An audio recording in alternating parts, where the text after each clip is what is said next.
Welcome back to season 3 of Being Unapologetically Authentic with your host, Jean Tien. This season, we explore the concept of truth. Each one of my guests has been handpicked by me for their powerful and inspiring stories of how they've been able to remove the social conditioning behind success and start to truly live that authentic, successful lifestyle. I hope that their stories will inspire you to start to do the same and find what success truly means to you. Hey, everybody. Thanks so much for joining us for another episode of Being Unapologetically Authentic. And for those of you who have sharp ears and can hear that I'm talking a little funny today, it's because I actually just got braces put in. So I will be talking a little funny for the rest of the year. But with me today is a very special guest. Her name is April Mitchell-Boudreau, and I am so excited to have her here to have a conversation because April and I met last year when my family and I went to go visit Niagara Falls, and she happened to be one of the vendors at this fair. And I don't remember the name of the fair, but I do remember it was an Indigenous fair, right? And her jewelry just caught actually my daughter's eyes. And I'm like, and it's actually pretty funny because as my daughter is shopping, I'm like sweating about how expensive this whole entire purchase is going to be for her. And April just kept reassuring me it's fine, it's fine. And it actually turned out fine. And I've actually been addicted to her jewelry ever since then. And we have become friends. And I love our conversations because they're just a no frills, no BS conversation about what's happening in the world. And I wanted to share her gift and to share her with all of you guys today. So, April, welcome so much to the show. Oh, thank you so much, Jean. I'm really honored to be here. And who knew that hot August afternoon would lead to a cold February chat on Zoom. Right? Exactly. And it was just such, I don't want to say like an easy conversation because it's not like easy. It's just you and I just have a very free flowing type of conversation. Like we can talk and we don't have to be anybody other than ourselves. And Yeah. I've learned so much from you personally, and I don't feel, and you've always been yourself. You've always been willing to share. And so I've always appreciated that of you. But before we go into it, could you tell us a little bit about Lofttan, how you came up with the concept, and why it's important for you to have this business? Because I know that it's not just a jewelry business, there's more to it. Yeah, thank you for that.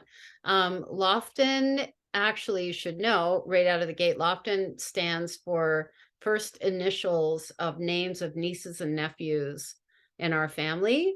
So if you go on our Instagram, you'll see I've got it pinned so you can see their names. And in Indigenous culture, being an auntie is a big deal. And I've always had what we call big auntie energy. So that's the family piece is really important.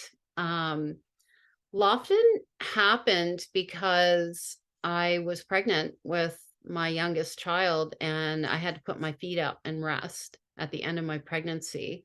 And we didn't have swipey phones or iPads at the time. So I started making things with beads and stones that I'd collected for years. And I was a professional designer already. So it was just like, oh, this is just a different discipline. Let's play. So that's what I did to amuse myself. And it turned into a little business that, we kind of grew like a little home based, on the kitchen table, have a Christmas show and invite people, like very, very humble beginnings, and never really planning to start a business. I always say I'm an accidental entrepreneur. But people wanted to give me money for what I was making. I was like, okay, I love doing this. So that works. And then just little by little, we tiptoed forward because our family was a priority, not, let's make $1 million. And I really wanted something that I could do from home. And fast forward to 2010 is around the time that I came up with the Lofttan strand system. And that was really and so it's convertible for your listeners that don't know. It's a convertible system that allows the wearer to play and design whatever they need for neckline, texture, color. So they really are in the driver's seat with creation. And I love that. And I did that in response to hearing person after person say, I'm not creative. I could never wear that. My neck's too big. My arms are fat. Like whatever it was, women were talking shit about themselves. And so this was I always say it's kind of like my love letter to people that, yeah, you can. Yes, you can. And look, check this out. And then, the ones that resist it the most are the ones that come up with the coolest ideas and send emails or texts and show me what they've made. And they like stand a little taller, and they just, I don't know, have more pride in themselves and their own empowerment. And that's the payoff for me. So that's a very long answer to your question. No, it's so important though, because there's a couple of key concepts that you touched on in your response. Number one is the play and creativity aspect. I think that in this world today, we're not necessarily prized or rewarded for playing or for Well, being creative. and sorry to interrupt you, but I think also we have been programmed to think that playing is when we're on our phone doing some stupid game. That's not play. Right.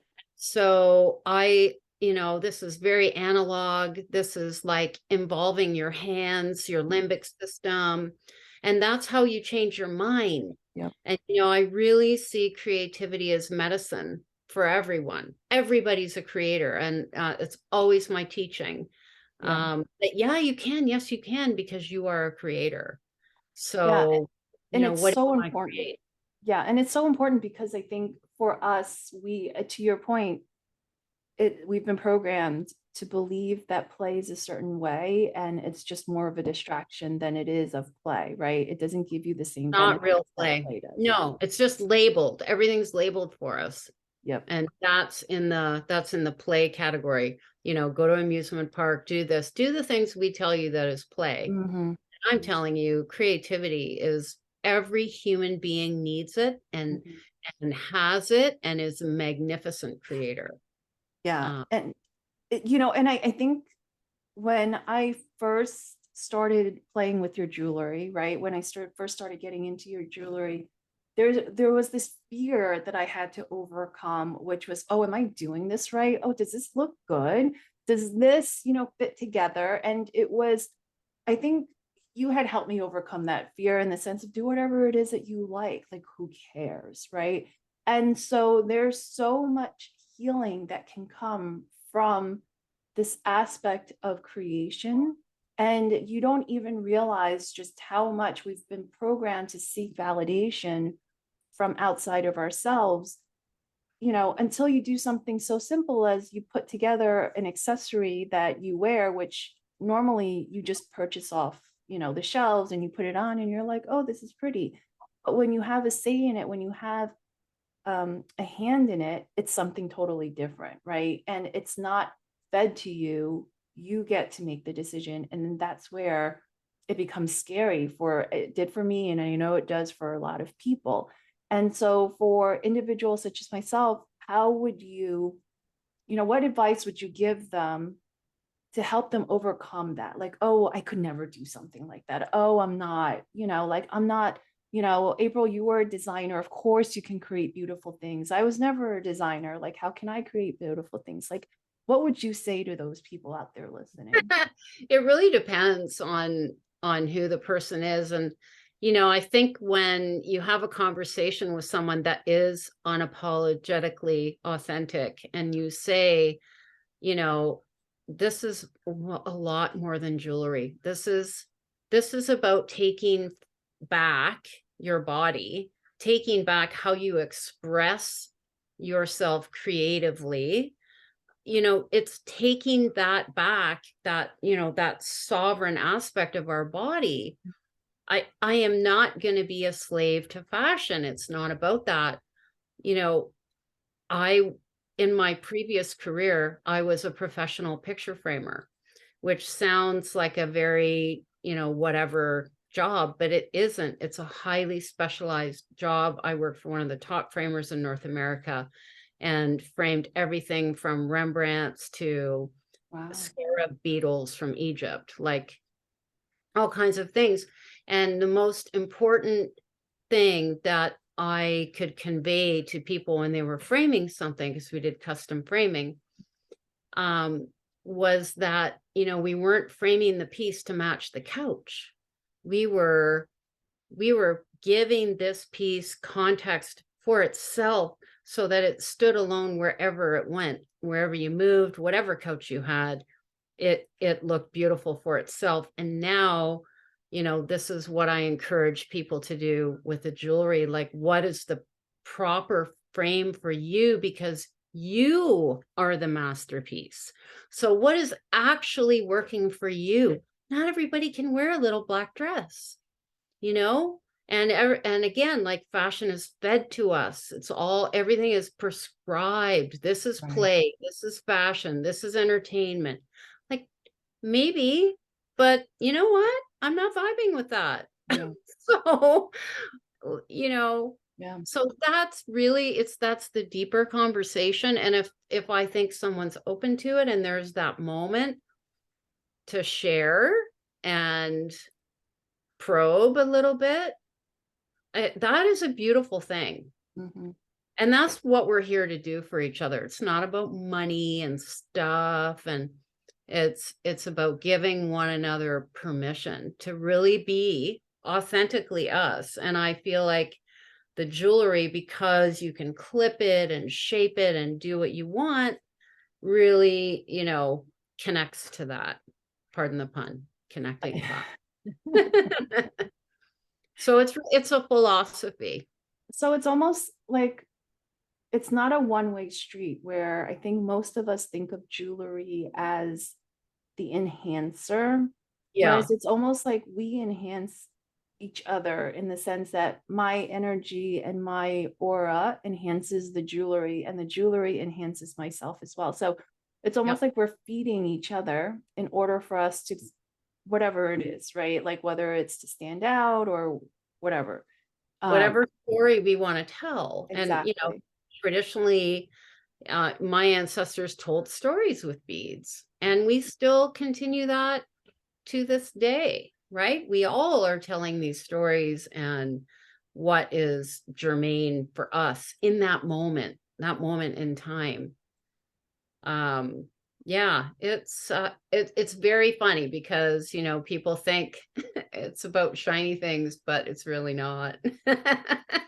And it's such, and I don't want to call it basic, but I will call it base. It's such a simple concept in our lives, one that doesn't require a lot of money, it doesn't require a lot of effort, or, it's not like life or death, but yet it's so simple, but yet so complex. Like, there's so much complexity that comes with it, and it's so much, and it brings forward so much self-awareness. Yeah, and it really depends on how deep someone wants to go. Yeah. And, I feel like Lofttan and myself, I just meet people where they are, and the jewelry meets people where they are. So whatever they need, they're going to be able to come up with a solution. And that is a powerful thing. Yeah. And we're like, oh, yeah, to your point about jewelry, in your experience, being a one-way conversation, I always say this is a conversation between us, and design should be. I'm saying something out into the world. Is it responding? Is there a response? Are we vibing? Where's the energy? And so it's really just my way of talking to the world. I love it. And part of your objective for Lofttan as well is to give back to the Indigenous community, right? To be able to support it. So, how does it do that? Go ahead. Yeah, sorry. No, go ahead. I jumped the gun on your very beautiful phrase question. By employing members of the community. That's how we do it. So, we've been able to do that over the last year with our expansion into Rexall drugstores in Canada. Um, just like over 30 stores that we're serving. So that requires support. And we're happy to be, realizing this goal.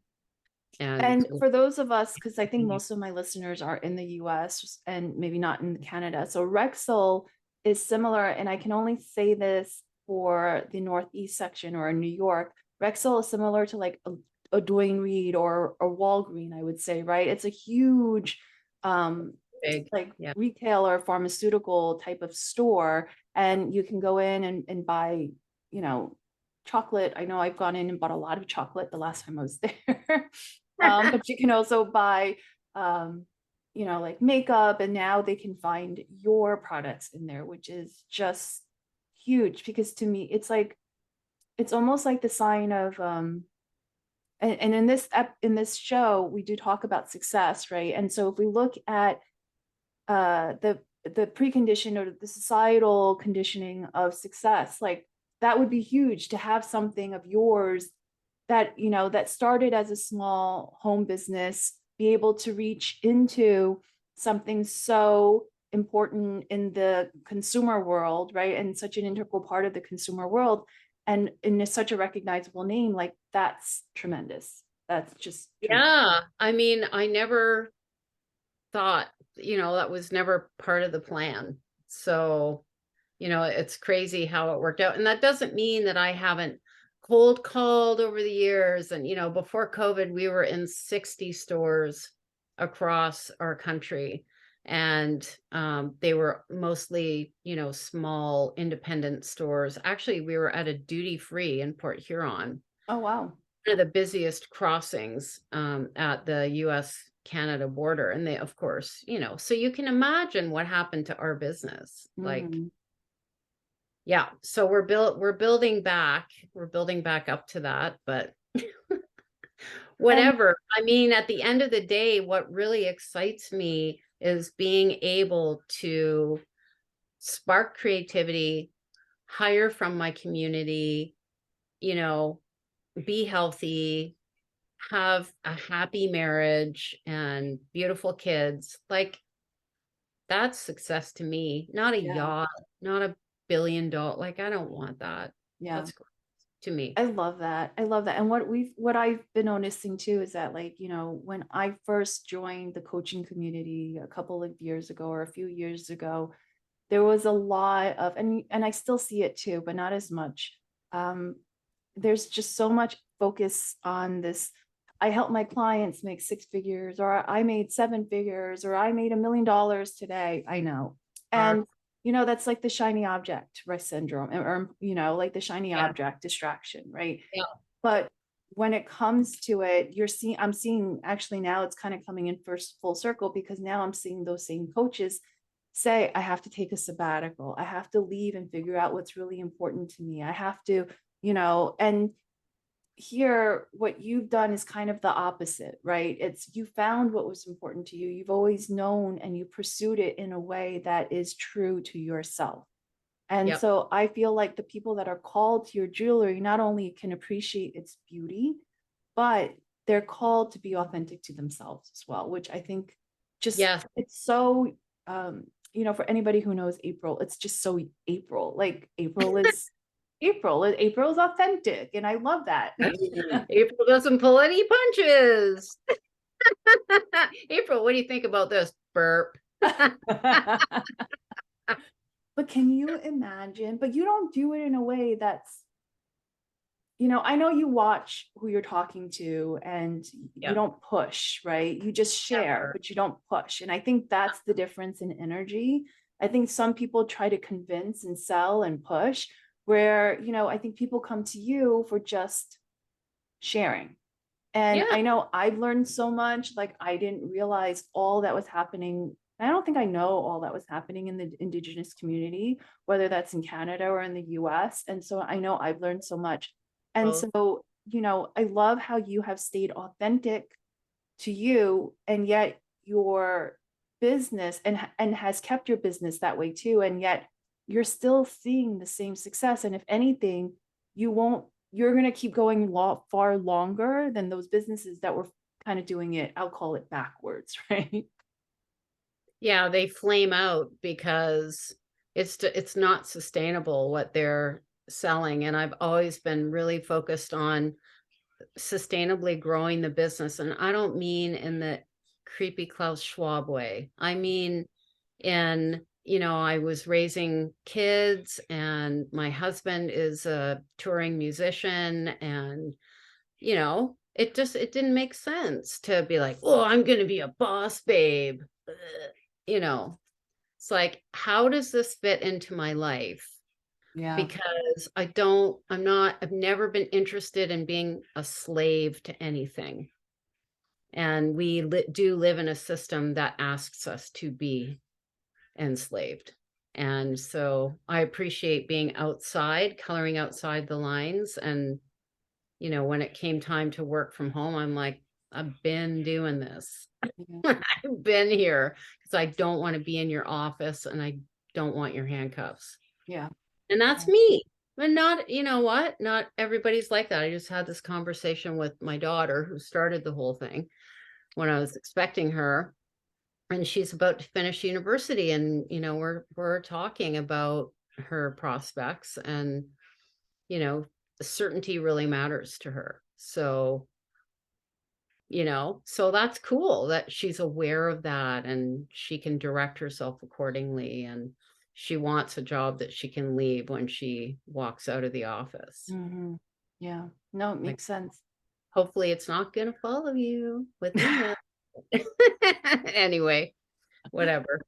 Um, and so one of the questions that came to mind as you were talking to is, you have always colored outside of the lines. Do you attribute that to the indigenous, your indigenous background, because you've always had, you haven't really been programmed, right, to follow the masses, right?